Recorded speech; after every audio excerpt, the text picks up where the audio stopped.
Welcome back to the Artie Lange Show. Sitting here with a very funny comic. We're happy to have him. Josh Spear, what's up, buddy? What's going on, guys? How you doing? So you told me during the break you're from Manhattan Beach? Yeah, by the Comedy and Magic Club. Right, okay. Well, is that Hermosa or Manhattan? That's Hermosa, but it was a bike, skateboard, car ride away. Yeah, I mean, what a great... You know, I lived in L.A. from 95 to 01, and I had a couple of friends who lived out there. And then I shot a movie out there in the summer of 98 in Hermosa Beach, and so I lived out there for a while. What a great place. What a fun... My God, the broads and I mean, just like... Dude, it was the regular everyday stuff was better than any other suburb anywhere. No, I can imagine. Yeah. So even if you're just... Yeah, I mean, Manhattan Beach is like that little boardwalk, like about 6 o'clock at Strand. night. They would just get out in rollerblades and thongs and whatever the hell was going on. You don't need to tell me. That's what I did. So did you go to high school there? Yeah, I went to Miracosta High School over there. And now, when did you move here? Then I turned 21, and I got in my car, and I went to New York City. No kidding. So a lot of people have the opposite story. A lot of people, when they want to get out there, they do it the opposite way. But did you always want to come to New York? You always felt like you wanted to do... Well, did you come out here to do comedy at first? No, I would do Springfield, New Jersey, visit my grandparents every year, and then they would take us into New York.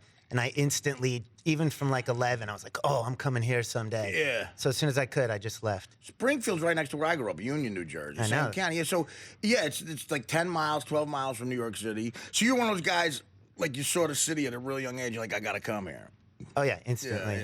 Yeah. That was the first thing I did. I couldn't hang around the beach and the... Well, that's the thing about that. Isn't it so easy if you grow up out there to become just a bum?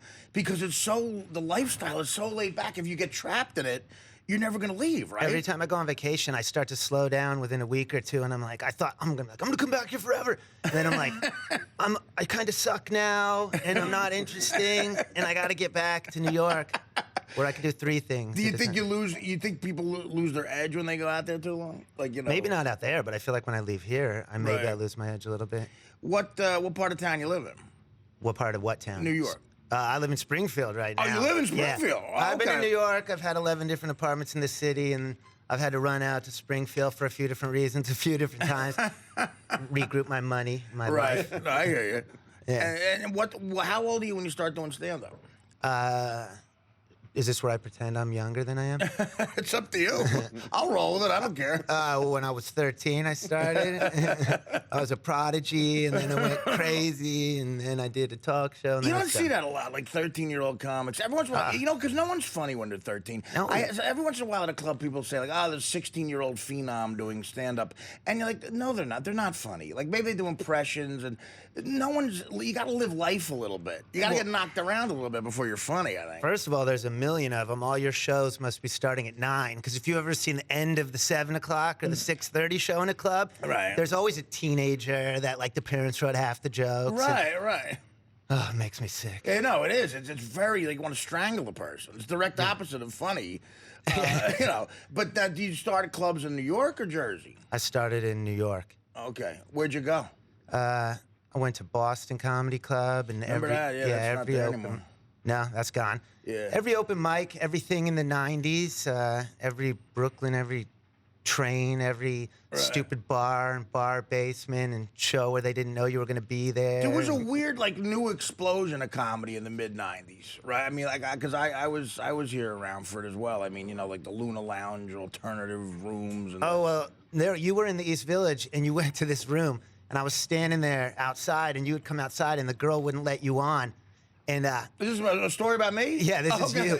And you're standing on the sidewalk, and you're like, yeah, no, she won't let me on. She wants a tape. I just got hired for the Stern show, and you're like, no, whatever, And then I'm like, I'm just like, you want me to go say something? And you're like, nah.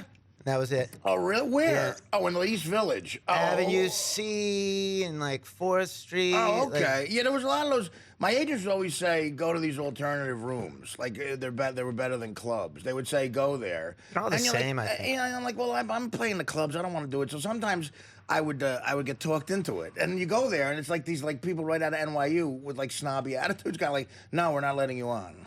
You're not Janine Garofalo. Yeah, that happens.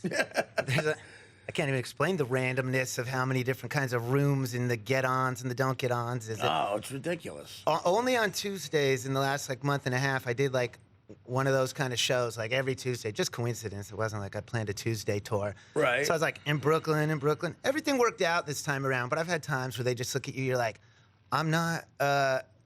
They've literally looked at me the way I've treated people badly. Like, I've been such a jerk before, and then I'd step on stage and they all look at me like, and they would treat me what I recognized as being total. You're getting it back. It's karma. Yeah. Right. Yeah, they were looking at me like, you are a jerk. No, you know what I describe the alternative comedy rooms as. Some of them, the audiences.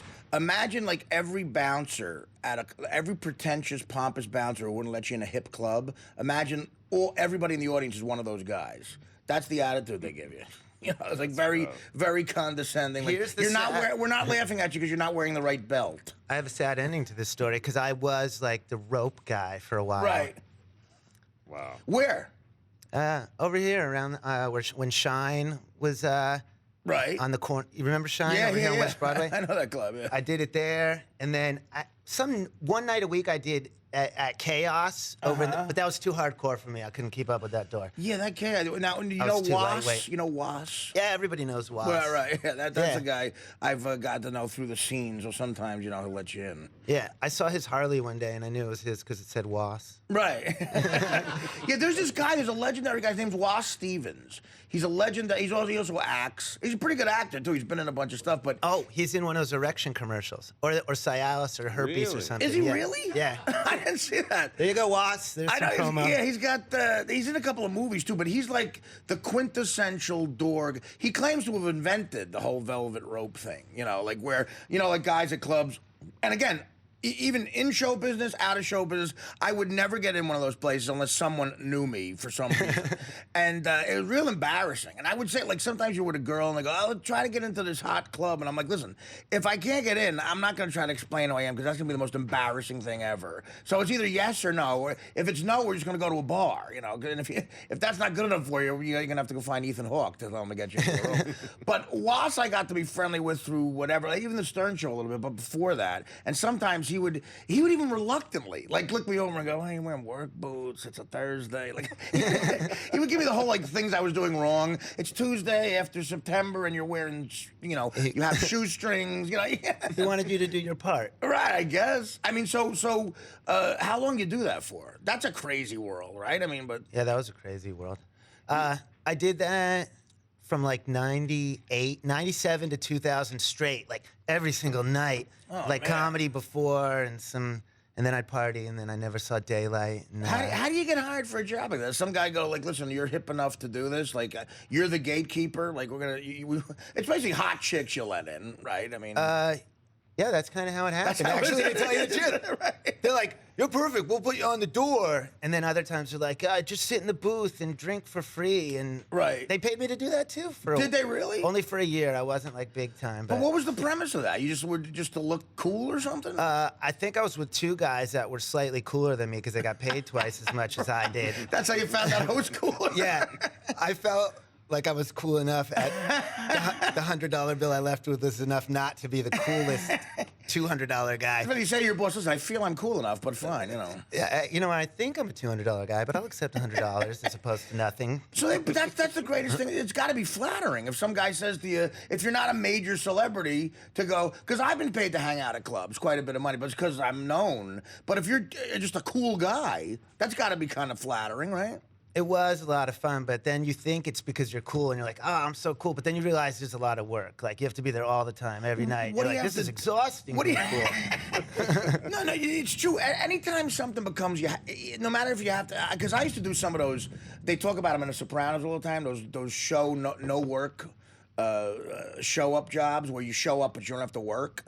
I got them through the union and stuff. The guys I knew. Oh, you actually did really do those? Yeah, I did a couple of them. Yeah, and my uncle and my friend's father knew guys, and we would show up and we wouldn't have to work. But we would start bitching after 3 days just because of the fact we had to be somewhere.